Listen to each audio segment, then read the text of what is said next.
एक आदमी ने एक बहुत ही खूबसूरत लड़की से शादी की। शादी के बाद दोनों की ज़िंदगी बहुत प्यार से गुजर रही थी। वो उससे बहुत चाहता था और उसकी खूबसूरती की हमेशा तारीफ किया करता था। लेकिन कुछ महीने बाद लड़की चर्म रोग स्किन डिजीज़ से ग्रसित हो गई और धीरे धीरे उसकी खूबसूरती जाने लगी।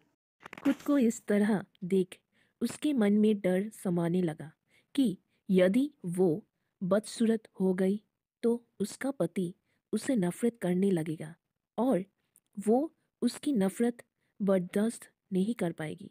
इस बीच एक दिन पति को किसी काम से शहर से बाहर जाना पड़ा।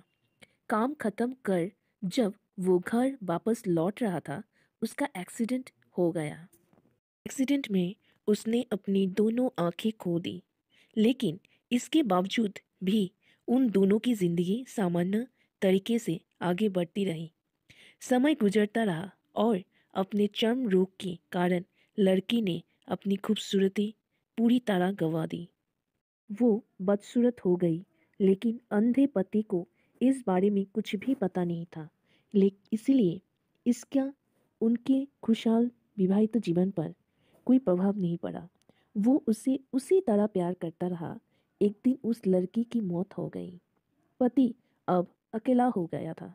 वो बहुत दुखी था। वो उस शहर को छोड़ के जाना चाहता था।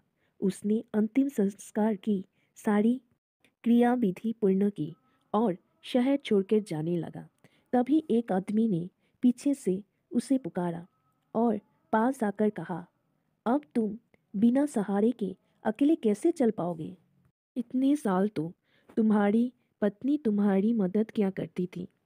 पति ने जवाब दिया, दोस्त, मैं अंधा नहीं हूँ। मैं बस अंधा होने का नाटक कर रहा था, क्योंकि यदि मेरी पत्नी को पता चल जाता कि मैं उसकी बदसूरती देख सकता हूँ, तो ये उसे उसके रोग से ज़्यादा दर्द देता। इसलिए मैंने इतने साल अंधे होने का दिखावा किया। वो बहुत अच्छी पत्नी थी। मैं बस उसे खुश रखना चाहता था। दोस्तों, देखिए, खुश रहने के लिए हमें भी एक दूसरे की कमियों के प्रति आंखें बंद कर लेनी चाहिए और उन कमियों को नज़रअंदाज कर देना चाहिए। Thank you.